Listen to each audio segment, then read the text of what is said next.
You ever have one of those moments where you're just minding your own business, and suddenly you realize, oh, these people think they're about to roll right over me? Yeah, that's pretty much how my story starts. Picture this: a chunk of land out near the edge of town used to be nothing but fields and dirt roads and the hum of a breeze through half-dead grass. And I'm just some guy who lucked into buying part of an old farm before the world got wise to how valuable the dirt under our boots could be. Let me back up a sec.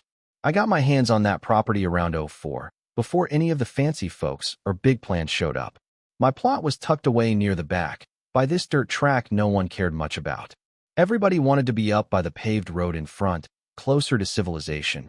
But me, I just wanted some space, maybe do a little hobby farming, which, to be honest, never happened. Time passed, the old farm got chopped up and sold in bits and pieces, and then, wouldn't you know it, some of the landowners got together, started calling themselves the development group, and managed to turn the whole area into a bona fide suburb. Now, the city promised us all kinds of things: paved roads, water, electricity, if enough houses got built. There was this construction outfit, probably in bed with the development group, going door to door with building offers. Greg Thompson, one of the main guys, comes to me with a big grin and a fat envelope, wanting to buy half my land.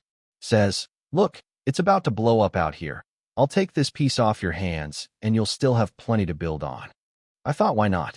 The money he handed over was 4 times what I paid for the whole parcel a decade before, and I used that to build myself a nice house, big enough for my mom to move in later. That was a good season.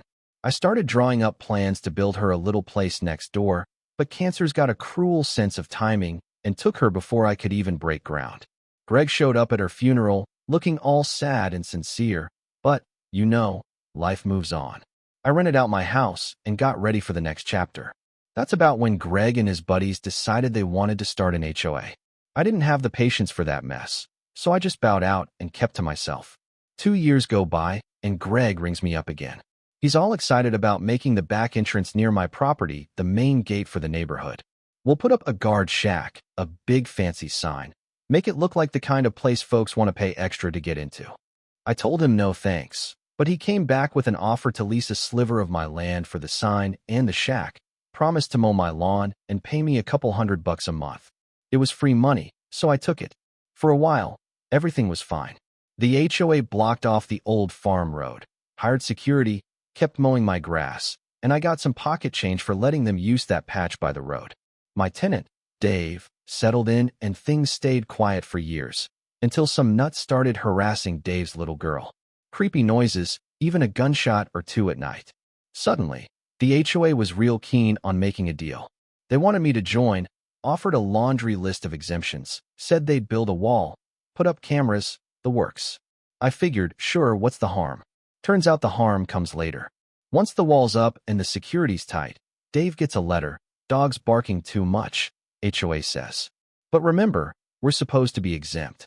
Next thing I know, the HOA claims they've retroactively canceled all my exemptions, want me to pay back everything, plus late fees, plus fines for Dave's dogs. Plus, get this, they're canceling the easement for the guard shack and demanding I pay them for mowing the lawn. I'd never seen a bigger pile of legal nonsense. Cue the lawyers. I spent a small fortune fighting them, only to have a judge say they could technically do what they did, but they had to give me 30 days notice. Now, you want to talk about malicious compliance? Greg, who's somehow HOA president by now, serves me official notice, all smug and self-satisfied. But here's the thing. I went back and checked every line of those contracts, every property record. Turns out, when my mom moved in, I'd subdivided the land for her, and the easement I gave the HOA was actually on that little slice, not my main property. All the legal stuff, the guard shack, the sign, even the road access, rested on that technicality. So when the HOA gave me 30 days notice, I gave them 30 days notice right back. Remove your guard shack, your sign, your security gadgets, or I'm coming in with a bulldozer. Greg loses his mind. Their lawyer tries to bluff me, says I can't build a house just to spite them. I say, watch me. The best part? The HOA had already signed off on canceling the easement themselves. I met with their paralegal, Melissa, who actually got the game, and wrote up a new contract so lopsided in my favor, it bordered on criminal genius. If the HOA wanted anything on my property, It had cost them nearly $3,000 a month, plus a $45,000 cancellation fee, plus they'd pay every cent of my legal bills if there was ever a dispute. Greg had no idea what he was signing, just wanted the mess to go away, and Melissa tried to warn him, but he told her to shut up and sign. About a year and a half later, the HOA figures out just how deep a hole they've dug. Even if they win in court, all they get is the contract canceled, which triggers the giant fee and cuts off their only entrance. And if anyone sues me for anything, even if it's not HOA related, they pay my legal costs. Greg gets sued by his own HOA, loses big, skips town, and the new president, Lisa, tries to play nice, but I know they're stuck. Their only choice is to treat me and Dave like gold, or risk losing everything. I built a hideous little dog pool just to annoy them, made sure the HOA had to fix it themselves, and watched the lawyers squirm when they realized Melissa, the only one who actually read contracts, was now mediating everything. Oh, and Greg, last I heard, he was trying to start over in Australia, but not before the HOA clawed back nearly $100,000 he'd cost them. But you know, that's not even my favorite story.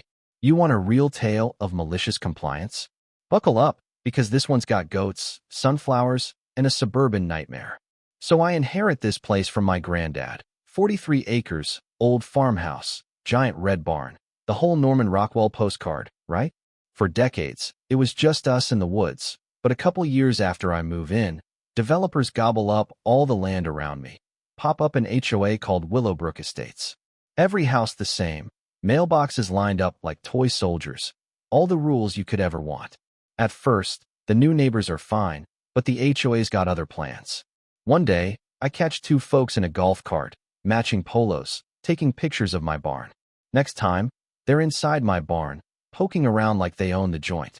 Turns out, the man is the HOA enforcer, and the woman's snapping photos for their community standards assessment. I tell them, politely at first, that my land isn't part of their HOA. They laugh. A week later, I get a notice. My barn's an eyesore, my garden's inappropriate, my driveway's not up to code.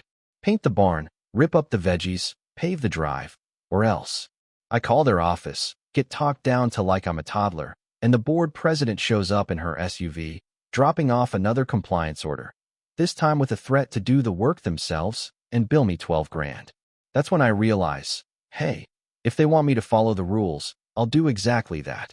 I paint the barn the most soul-crushing shade of beige you've ever seen, rip up my garden, and here's where the fun starts. I plant 3 rows of sunflowers, 12 feet tall, right along the property line. The HOA doesn't notice at first, but 2 months later, their million-dollar views are blocked by a living wall of yellow. When the landscapers show up with chainsaws, I meet them with a sheriff's deputy and a folder full of county records. Turns out, conspiracy to commit trespassing is a crime, especially with everything in writing. My lawyer eats them alive, and suddenly, the HOA wants nothing to do with me or my property. But I'm not done. I put in chickens, then goats, perfectly legal on agricultural land, and start a compost operation that wafts a delightful aroma their way on breezy days.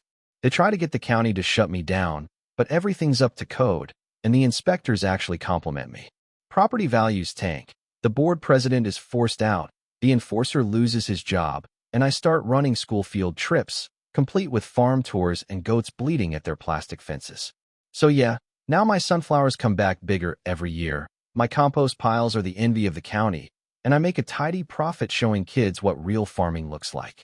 No one from the HOA so much as sets foot near my property line. Funny how a little creative compliance and a solid grasp of property law can solve just about any dispute. You know what I mean? But hey, that's just how I see it. Maybe you think the HOA was right. Maybe you think I'm the villain. Either way, let's hear it in the comments. What would you have done? Ever tangled with an HOA and come out on top?